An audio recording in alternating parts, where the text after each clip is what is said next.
Assalamualaikum warahmatullahi wabarakatuh. Bismillahirrahmanirrahim. Alhamdulillahirabbil alamin. Wassalatu wassalamu ala asyrafil anbiya'i wal mursalin wa ala alihi wa sahbihi ajma'in.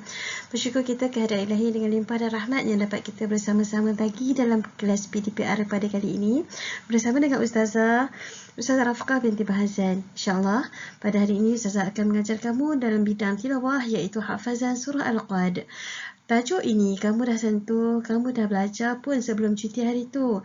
Tetapi tajuk ini masih terkandung dalam silibus minggu ini yang insya-Allah Ustazah akan kupaskan, mudah-mudahan lebih faham pada diri kamu insya-Allah.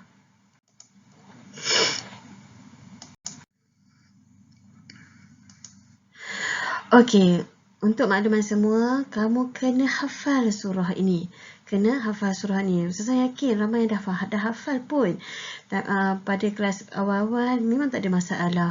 Yang masalahnya mungkin terjadi pada sebilangan murid, sebahagian murid. Tapi jangan putus asa. Sebabnya menghafaz Al-Quran ni Allah pilih. Jadi ada orang yang Allah bagi cepat, ada orang yang Allah bagi lambat. Jadi apa sahaja keadaan yang Allah pilih kita untuk menghadapinya, jangan putus asa. Teruskan usaha, insya-Allah. Lagi hebat kita berusaha, lagi besar pahala yang Allah berikan kepada kita insya-Allah. Kenapa kita perlu hafal? Kenapa kita perlu berusaha untuk hafal Al-Quran? Kenapa? Banyak sangat kelebihan yang Nabi Muhammad sentuh kepada penghafal Al-Quran. Antaranya ini adalah salah satu hadis yang dikongsikan. Barang siapa membaca Al-Quran dan menghafalnya, maka Allah akan memasukkannya ke dalam syurga dan memberikannya hak syafaat untuk 10 ahli keluarganya di mana mereka semuanya telah ditetapkan untuk masuk neraka. Kamu faham? Bila kita hafal Al-Quran, ikhlas kerana Allah. Ingat ya, hafal Al-Quran dia kena jaga hati. Hati kita hafal kerana Allah. Bila kita hafal Al-Quran, bermaksud Allah dah sediakan satu darjat, satu tempat di dalam syurga. Yang mana Ustazah pernah dengar Ustaz Dasuki punya ceramah. Ustaz Dasuki, kita semua sedia maklum. Syurga ada 6, ada pendapat kata 6 tingkat, ada pendapat kata 7 tingkat, tak ada masalah. Tetapi pada setiap tingkat syurga itu ada 100 tingkat yang berbeza pula. Bayangkanlah, jarak antara satu tingkat ke satu tingkat itu adalah antara langit dengan bumi. Jauh, tingginya antara satu tingkat ke satu tingkat itu. Dan martabat tingkat dalam syurga itu Allah sediakan pada golongan penghafaz Al-Quran, golongan hufaz, yang mana sebanyak mana yang dihafal, setinggi itulah tempat tingkat dia. Lagi banyak surah ayat yang dihafal, lagi tinggi martabat dia, lagi tinggi tingkat yang dapat kedudukan dia dalam syurga. Bayangkanlah betapa Allah membezakan darjat kita sebenarnya dalam syurga. Sebab tu kita ni nak duduk dalam syurga. Duduk syurga ni selama-lamanya. Kita nak duduk dalam syurga yang biasa-biasa, atau kita nak duduk dalam syurga yang sangat istimewa. Jadi sebab itulah kita kena berusaha. Sebab kita nak berada di satu tempat yang istimewa selama-lamanya, kan? Jadi kita hafal Al-Quran, kita usaha untuk hafal Al-Quran. Para siapa yang menghafal Al-Quran, Allah bagi peluang pada kita untuk memberi syafaat kepada 10 orang ahli keluarga kita. Ahli keluarga kita lah, tak kisahlah mak kita ke, ayah kita ke, abang kita ke, adik kita ke, kakak kita ke. Mana tahu di kalangan ahli keluarga kita ni ada yang Allah tetapkan sebab daripada amalan dia tak layak masuk syurga terus. Dia mungkin perlu dimasukkan dalam neraka selama beberapa lama. Tetapi disebabkan kita menghafal Al-Quran, kita boleh selamatkan ahli keluarga kita daripada neraka. Bayangkanlah kehebatan dia. Takkan tak nak, kan? Usaha. Jadi kita kena usaha, insya-Allah. Jadi macam mana kita nak hafal Al-Quran, Ustazah? Macam mana cara nak hafal Al-Quran, Ustazah? Apa yang perlu saya buat? Apa yang persediaan yang saya perlu lakukan? Kita kena tahu. Okey, yang pertama, betulkan niat. Kita menghafal kerana Allah, bukan kerana sanjungan atau pengiktirafan manusia. Lagi satu, kita menghafal ni jangan nak cepat. Bila kita nak kalut nak cepat, jadi cepat ingat, cepat lupalah. Kita nak bila kita hafal tu biar dia melekat, duduk terus dalam diri kita. Jadi jangan gopoh. Jangan gopoh. Tenang. Hafal Quran ni perlukan ketenangan. Ayat Al-Quran itu merupakan syifa, merupakan penawar. Biar dia masuk pelan-pelan dalam diri kita. Jangan gopoh. Kemudian kita betulkan niat kita. Kita nak menghafal kerana Allah. Bukan kerana nak manusia puji. Hebatlah kau hafal Quran. Salah tu salah.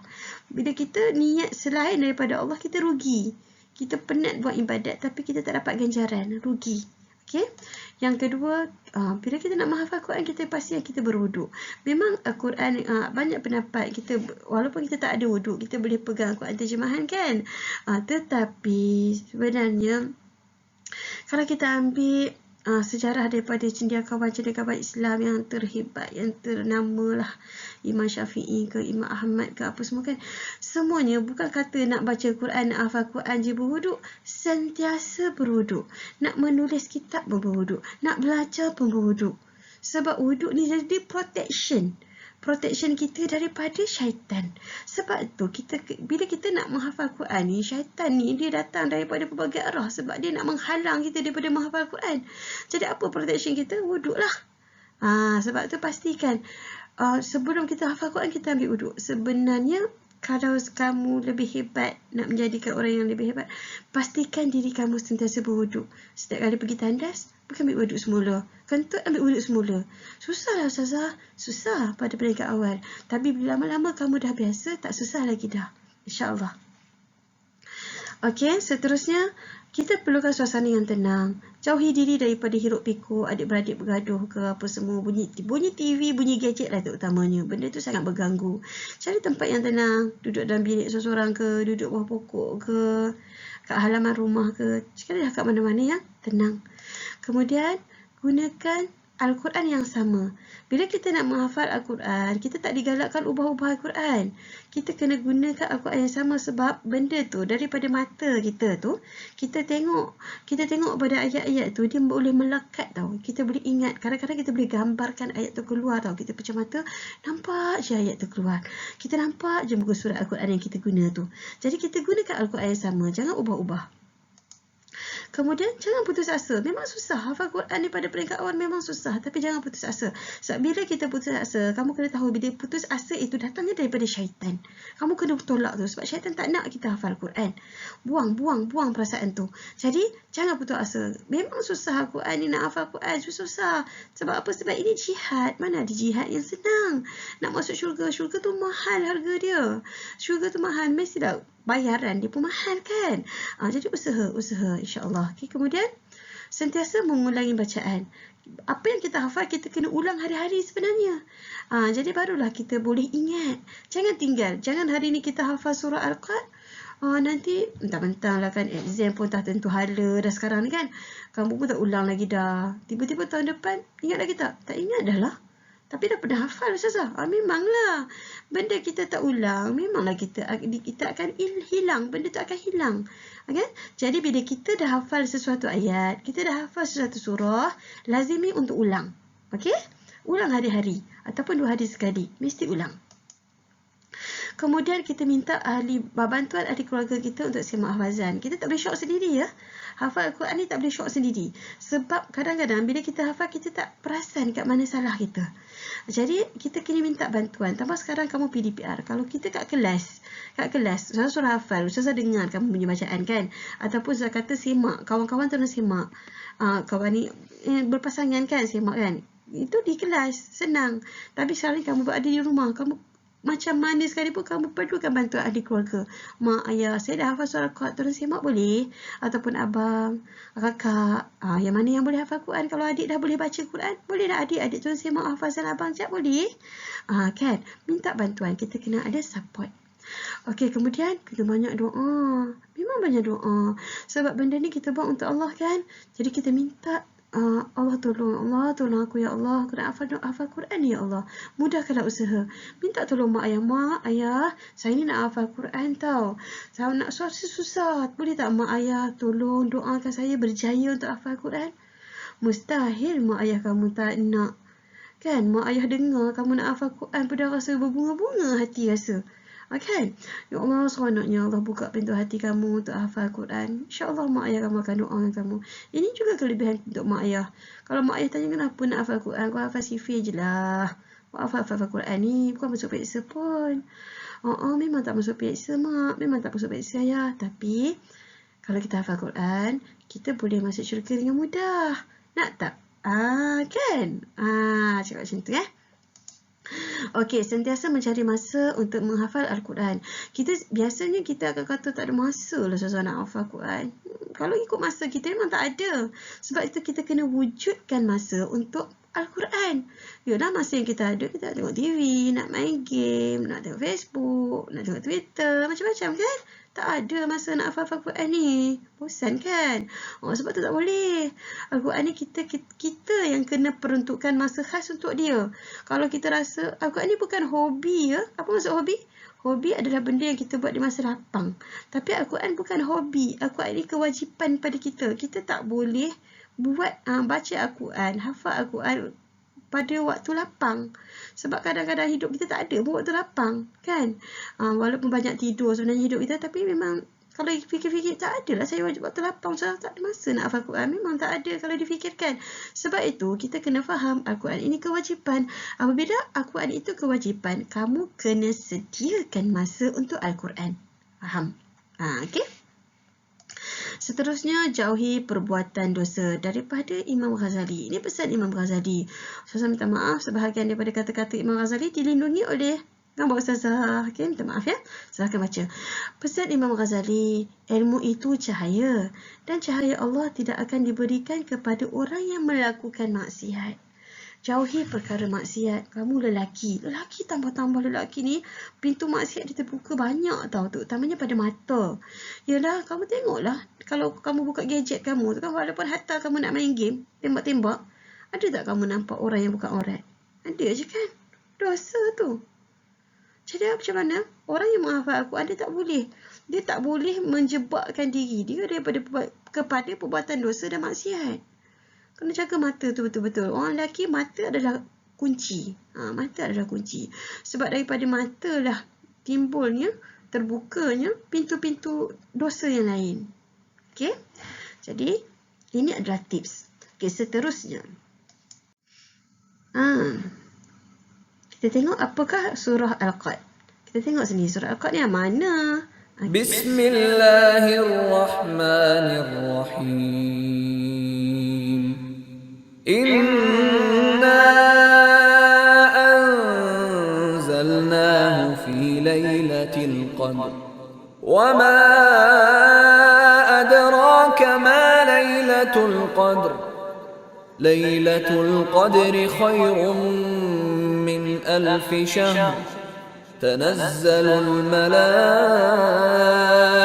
والروح فيها بإذن ربهم من كل أمر سلام هي حتى مطلع الفجر. صدق الله العظيم. Okey.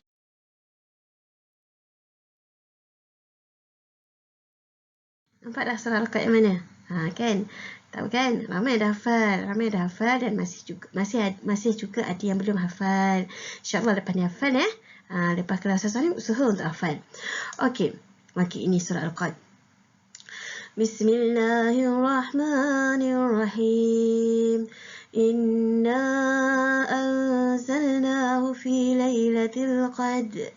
Wa ma adraka ma lailatul qadr. Lailatul Qadri khairun min alfi syahr.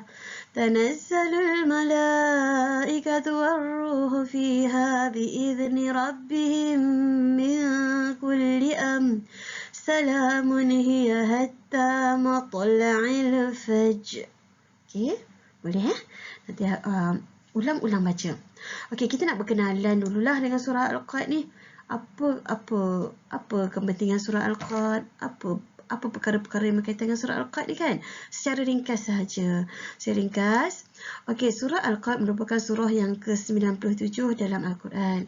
Dalam Al-Quran ada 30 juzuk. Dalam Al-Quran ada 114 surah. 114 surah. Dan surah Al-Qad merupakan surah yang ke-97. Bermaksud surah Al-Qad terkandung dalam juzuk ke-30. Kan? Juzuk yang pendek-pendek, ayat surah pendek-pendek tu kan. Surah Al-Qad lah dalam tu. Okey, kemudian surah Makiyah. Kamu kena faham, surah dalam Al-Quran dipecahkan kepada dua, surah Makiyah dengan surah Madaniyah. Surah Makiyah merupakan surah-surah yang diturunkan di Mekah sebelum berlakunya hijrah. Okey? Jadi surah Al-Qad diturunkan di Mekah. Itu sebab itu dinamakan surah Makiyah. Kalau surah yang diturunkan di Madinah dinamakan surah Madaniyah.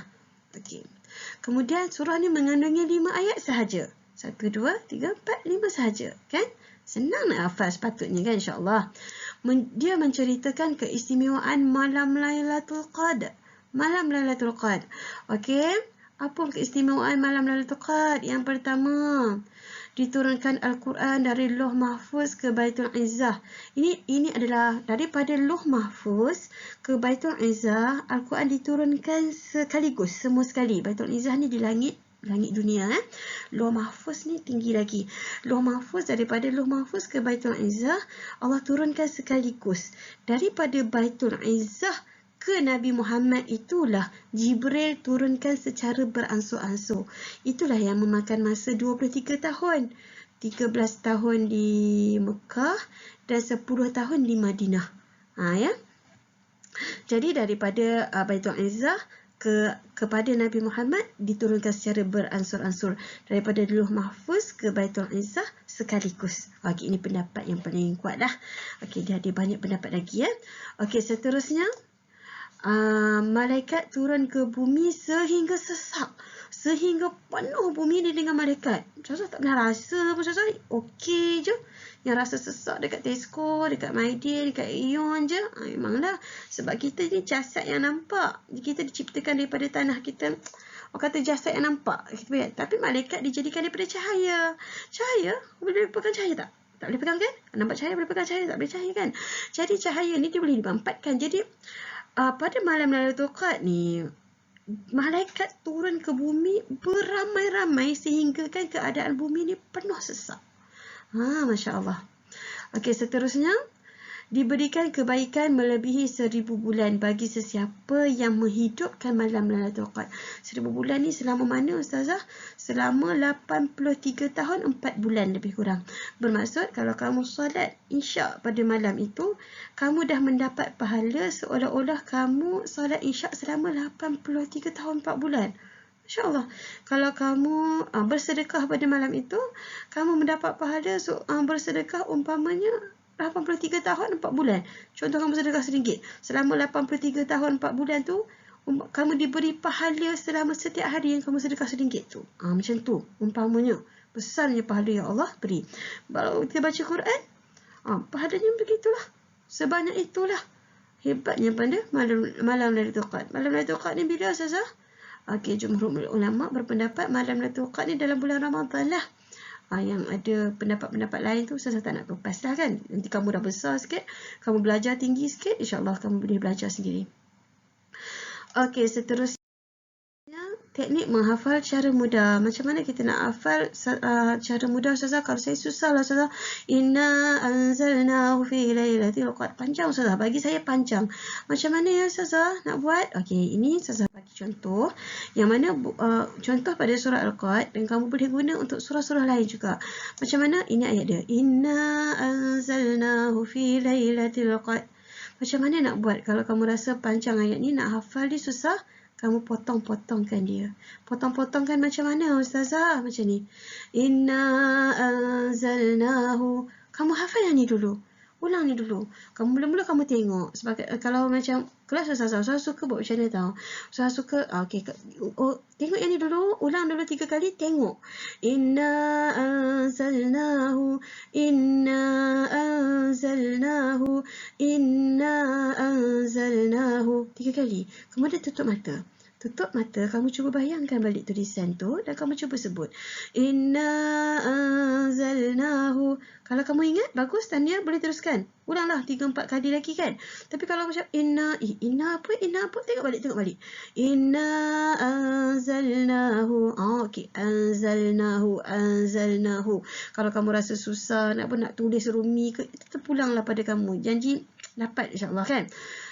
Inna anzalnahu. Bila dah dapat potongan yang pertama, barulah kita bergerak kepada potongan yang kedua. Fi lailatul qadr.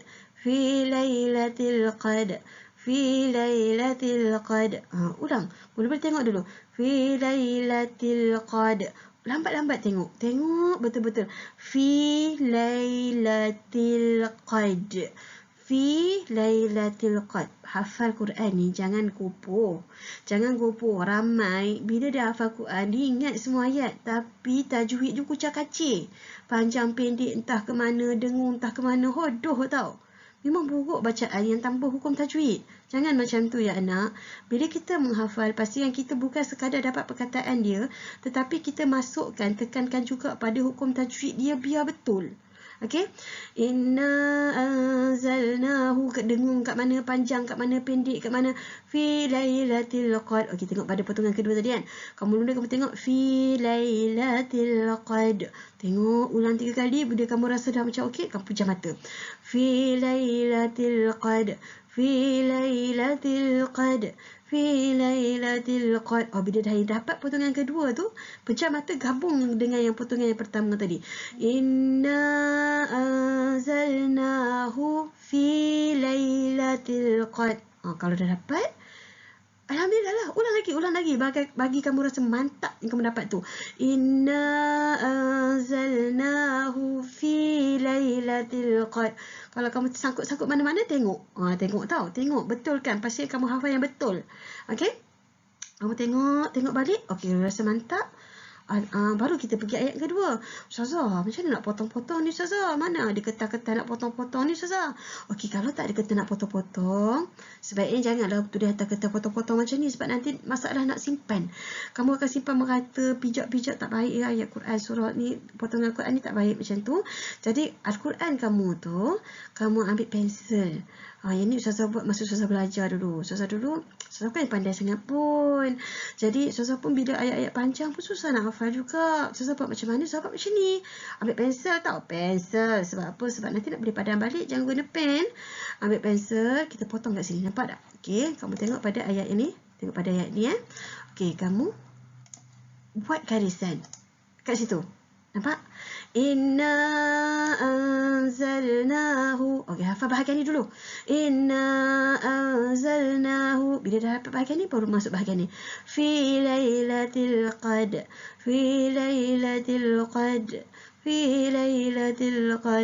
Inna anzalnahu fi lailatul qadr. Okey? Bila dah dapat ayat yang pertama, baru pergi ayat kedua. Baru pergi dia. Panjang juga Ustazah. Macam mana ni? Potong. Wa ma adraka. Wa ma tak cukup panjang tu. Kena panjang elok sikit ni kan mak wajib. Mak jaiz. Kena panjang banyak ni. Wa ma adraka.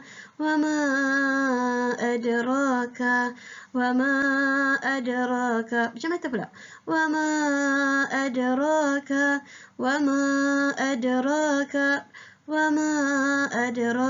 Dah dapat? Baru pergi potongan yang seterusnya. Ma lailatul qadr. Nampak beza tak? Nampak tak beza dengan yang pertama, potongan pertama tadi? Yang atas fi lailatul qadr, yang bawah ma lailatul qadr. Kena jaga baris ni. Jangan sini sebut tu dengan sini sebut ti. Lain okey. Yang ni sebut fi lailatul qadr, yang ni ma lailatul qadr. Okey. Tapi perkataan ni sama kan, cuma beza baris. Okey.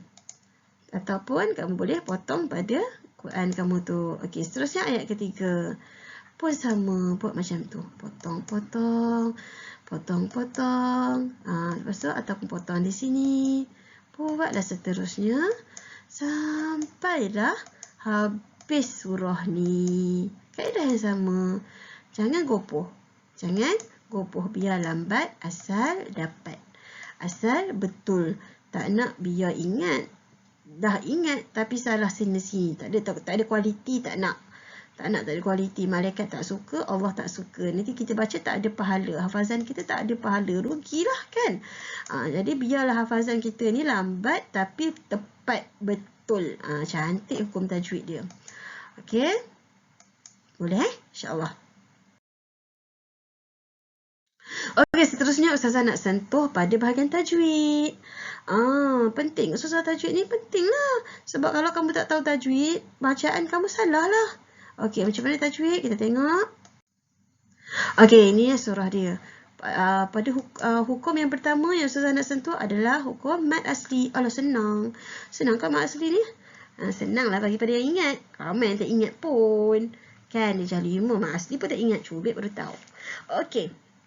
Mad asli hurufnya ada 3, mad asli ataupun mad tabi'i ya. Ini basic, hukum tajwid ni basic lah, basic. Kalau tak dapat ni alahai, malulah. Okey, basic mad asli ataupun mad tabi'i, nama dia sama je. Jadi ada hurufnya ada 3. Huruf apa? Alif, waw dan ya. Alif, waw dan ya. Alif ni termasuk dengan alif kecil ya. Alif kecil. Pasal tak ada kecil mana? Alah yang kecil atas tu. Kan, alif kecil. Waw kecil kira tak Ustazah? Waw kecil tak kira, ya kecil tak kira. Dikira alif kecil je. Okey. Sebelum huruf alif, dia mesti barisnya fathah. Baris atas. Okey, kalau kelas yang Ustazah ajar, Ustazah akan tekankan bunyi sebutan dia fathah. Bukan baris atas. Baris atas ni bahasa kita kampung-kampung. Yang bahasa betulnya adalah bahasa fathah. Baris atas nama dia fathah. Okey, kalau sebelum huruf waw, mestinya barisnya dhammah. Dhammah. Kalau kita bahasa-bahasa kita kat rumah sebut, baris depan, kan? Okey, huruf ya pula, sebelum huruf ya, mesti barisnya kasrah. Huruf dia mesti baris kasrah.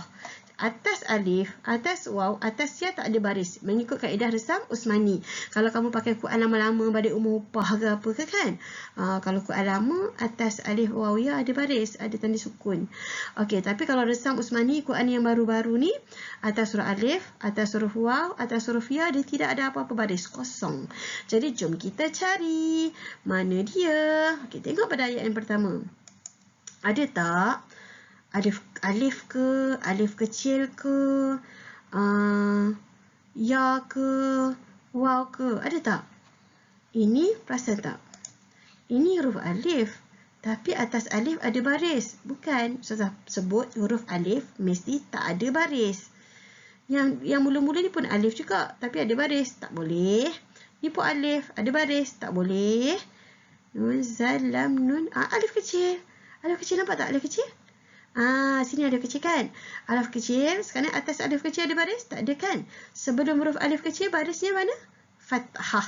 Baris apa? Fathah. Betul tak? Sini. Betul tak? Betul tu. Okey, betul. Jadi, itulah. Ustazah tak tanda kat sini. Minta maaf. Sepatutnya kat sini ada satu ya. Kat sini ada satu. Okey. Dia tiba-tiba pula, alah, pecah rahsia yang kedua. Okey, sila satu, saya lupa tanda.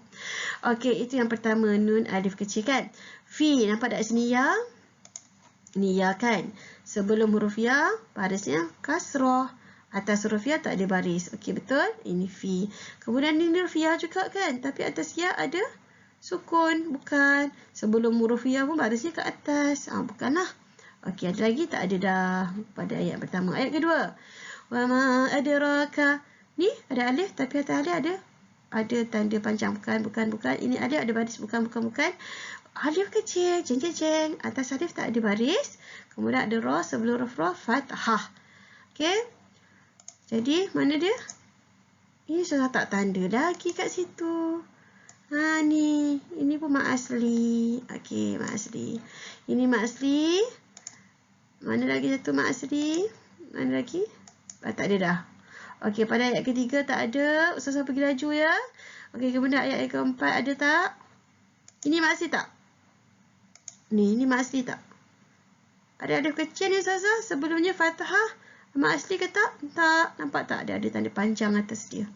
Dia dah masuk hukum lain ya. Nanti Ustazah sentuh yang ni. Yang ni bukan. Okey, ni bukan. Okey, jadi dekat ayat yang keempat ada berapa? 1, 2, 3. Okey, nampak? Ada 3 dekat ayat keempat. Yang kelima, 1 je. Okey. Faham? Ni untuk mat asli. 1 je. Mana 1 je? Satu lagi dah. Ni. Saya lupa lagi. Okey. Mat asli tu. Okey, seterusnya.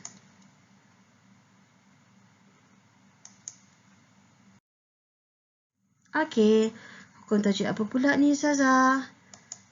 Okey, kita nak belajar mat jaiz munfasil dan mat wajib muttasil. Mat jaiz munfasil, mat wajib muttasil. Mat jaiz dulu. Apabila huruf mat tadi, alif waw ya ni huruf mat ya. Alif waw ya adalah huruf mat. Apabila huruf alif, huruf waw, huruf ya. Huruf alif, huruf waw, huruf ya bertemu dengan hamzah dalam dua perkataan. Dalam dua perkataan. Dia adalah mat jaiz munfasil. Mat jaiz munfasil. Sasa, macam mana nak tahu dua perkataan Sasa? Kan kalau tulisan Rumi tu nampak juga kan, saya makan nasi, saya jarak makan, jarak nasi. Tahulah tu 3 perkataan. Ini ayat Quran. Macam mana Sasa? Dia ada tips lah. Dia petua dia sebenarnya. Sasa ajar dalam kelas Sasa biasanya. Kebanyakannya mat jaiz munfasil ni dia akan alif waw ya ni dia akan bertemu dengan hamzah, yang mana hamzah dia tak berdiri seorang-seorang. Hamzah ni dia perlukan alif. Okey. Tengok kat mana, tengok nampak sini. Alif. Nak kenal mat wajib mat jaiz ni senang je sebab dia ada tanda panjang atas huruf mat tu. Atas huruf mat ni dia kena ada tanda panjang. Kemudian lepas dia tu ada huruf hamzah. Okey, dan cuma nak pastikan dia mat jaiz atau mat wajib je. Okey, mat jaiz ni nampak ni. Ni alif. Tandanya ada tanda panjang atas kan. Maksudnya dia ni sama ada mat jaiz atau mat wajib. Jadi kita tengok huruf terlepas dia, hamzah. Hamzah ni dia tak duduk seorang-seorang tau. Dia perlukan alif. Bila dia perlukan alif, bermaksud mat jaiz. Mat jaiz. Okey? So saya akan kata kalau mat wajib, dia tak perlukan alif. Nampak ni. Ni mat wajib. Ini alif, ini apa ni? Alif kecil, ada tanda panjang. Hamzah, dia jumpa hamzah seketul. Dia tak perlukan alif untuk sokong dia. Kebanyakannya. Ada juga keadaan dia akan jumpa hamzah seketul. Tetapi hamzah seketul tu dia perlukan alif di belakang dia. Okey? Itu mat jaiz. Mat jaiz apabila alif, waw, ya yang ada tanda panjang ni berjumpa dengan hamzah dalam dua perkataan, dalam dua kalimah. Kalau orang yang pandai, dia tahu dua kalimah ni satu, ni dua. Itu bagi orang yang pandai. Tapi kalau orang yang keliru, kamu nak kenal macam mana? Kenal tengok pada hamzah dia. Kalau hamzah tu dia perlukan penyokong dia, alif, maka itu adalah mat jaiz. Kalau mat wajib, alif, waw, ya yang ada tanda panjang, dia berjumpa dengan hamzah seketul. Itu mat wajib. Dia dalam satu kalimah. Mat wajib dia jumpa dalam satu kalimah. Mat jaiz dalam dua kalimah. Mana kalimah-kalimah dia salah? Okey, tengok ni. Ni mat jaiz. Lagi mana mat jaiz? Ini mat jaiz. Yang ni mat wajib. Mat jaiz munfasil, mat jaiz munfasil, mat wajib muttasil. Munfasil, apa maksud munfasil? Munfasil maksudnya pisah. Pisah perkataan. Muttasil ni bersambung. Maksudnya dalam satu perkataan lah. Okey? Susah, keliru. Keliru. Kamu dah belajar dah tahun lepas. Tahun 4. Mat jaiz, mat wajib. Kan? Okey, lupa Susah ulang Tapi ulang ringkas lah. Okey, seterusnya. Dia dibaca panjang 4, 5 atau 6. Kenapa 6 susah kuning kan? Okey. Bila dia baca bersambung, inna anzalna, kita kena baca 4 atau 5 harakat. 4 atau 5 harakat. Kamu kira lah yang jadi kamu tu. 4 atau 5 harakat. Ini 4. Mana jadi kamu? Okey. Inna 4 atau 5. Inna. Okey, 4 atau 5 harakat. Yang 6 ni bila susah kita nak baca? Bila kita berhentikan bacaan. Tak ada pula contoh kat sini. Ada kat sini tak ada contoh berhenti. InsyaAllah kita sentuh tajuk pada lain masa ya. InsyaAllah. Okey, 4, 5 kalau kita baca dalam bersambung. 6 bila kita berhentikan bacaan. Okey, seterusnya. Tengok hukum tajwid apa ya. Hukum tajwid qalqalah sughra. Ingat tak qalqalah? Huruf qalqalah ada 5. Ba, jim, dal, qaf, ta. Ba, jim, dal, qaf, ta. Baru belajar je kan? Ya ke baru belajar? Ya ke? Itu tahun 4. Tahun 4 kan? Tahun 4. Baju dah kotor. Ba, baju. Ba, ju, jim. Dal, dah. Ko. To. Ba, jim, dal, qaf, ta. Baju dah kotor. Qalqalah ada berapa bahagian? 2. Qalqalah sughra, qalqalah kubra. Jadi qalqalah sughra ni di mana? Di tengah-tengah ayat. Qalqalah kubra di mana? Di hujung ayat. Qalqalah sughra ni memang dah tanda dia tanda sukun dah. Atas huruf ba, atas huruf jim, atas huruf dal, qaf, ta memang dah ada tanda sukun. Kalau qalqalah kubra boleh jadi sukun, boleh jadi juga dia ada baris. Selalunya ada baris dan kita jadikan dia sukun. Sebab kita nak berhentikan bacaan. Okey, dalam surah ni, surah Al-Qad ada qalqalah sughra sahaja. Di mana? Tengok situ. Qalqalah bunyi mesti apa? Detak. Bila kita baca mesti bunyi detak. Kalau qalqalah sughra maksudnya kita detak kan, kita lantunkan sikit je lah. Kalau kubra baru kita lantunkan kuat kan. Okey, jadi inna anzalnahu fi lailatul qadr. Gitu kan. Ada bunyi detak ada tu. Okey, seterusnya mana lagi? Oh, dekat situ. Wa ma. Allah, susah lupa. Sini ada juga. Ni. Okey. Wa ma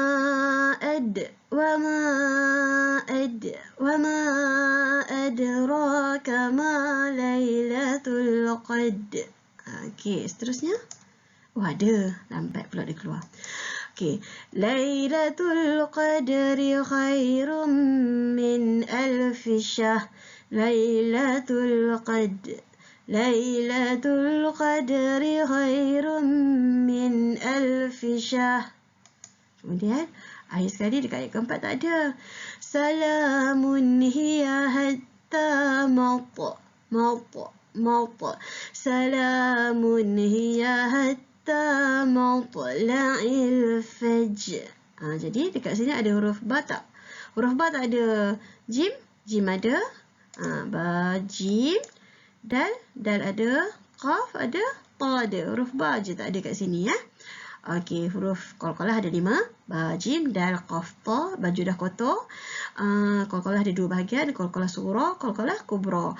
Yang dalam surah Al-Qad semua sughra, tak ada kubra. Okey, seterusnya. Hukum tajwid apa pula ya?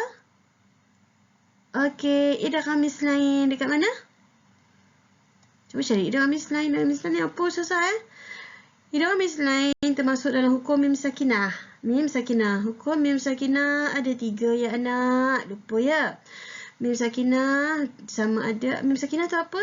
Mim yang bertanda sukun. Sama ada atas huruf mim tak ada apa-apa baris. Ataupun atas huruf mim ada tanda sukun.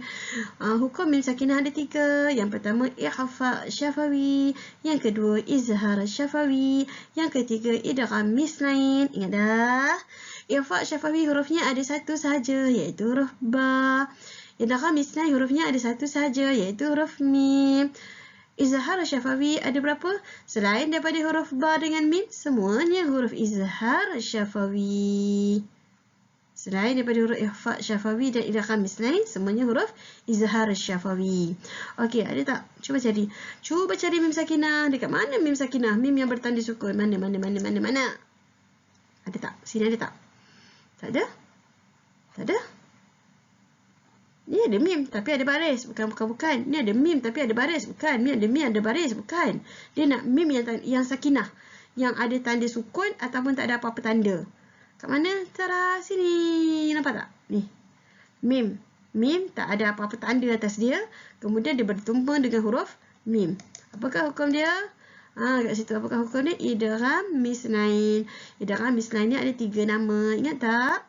Sama ada yang pertama idgham misnain, yang kedua idgham syafawi, idgham syafawi ataupun idgham mimi. Okey. Panggil mana-mana pun boleh sebab sama je. Okey. Seterusnya okey, seterusnya tengok hukum ikhfa syafawi, ikhfa hakiki. Nampak. Seterusnya kita belajar hukum bahagian nun sakinah dan tanwin. Nun sakinah dan tanwin. Tengok. Anzalna. Nun sakinah bertemu dengan huruf zal. Hukum dia? Ikhfa hakiki. Kemudian. Tanwin. Bertemu dengan huruf mim. Hukum dia? Idgham ma'al gunnah. Kemudian. Nun sakinah bertemu dengan huruf kaf. Hukum dia? Ikhfa hakiki. Kemudian tanwin, ni tanwin bertemu dengan huruf ha. Hukum dia izhar halqi. Okey? Ingat tak? Tak ingat tak apa, nanti ada rezeki insya-Allah Ustazah ulang bahagian hukum tajwid ni insya-Allah. Okey, itu sahaja daripada Ustazah pada hari ini berkenaan dengan surah Al-Qad. Ustazah mohon kamu hafal ikut kaedah yang Ustazah ajar tadi. Sebelum kita tutup pembelajaran kita hari ini, jom baca sama-sama dengan Ustazah sekali. Bismillahirrahmanirrahim. Inna anzalnahu fi lailatul qadr. Wa ma adraka ma lailatul qadr. Lailatul qadri khairum min alfi syahr. تنزل الملائكة والروح فيها بإذن ربهم من كل أمر سلام هي حتى مطلع الفجر. Wabillahi taufiq wa hidayah. Assalamualaikum warahmatullahi wabarakatuh.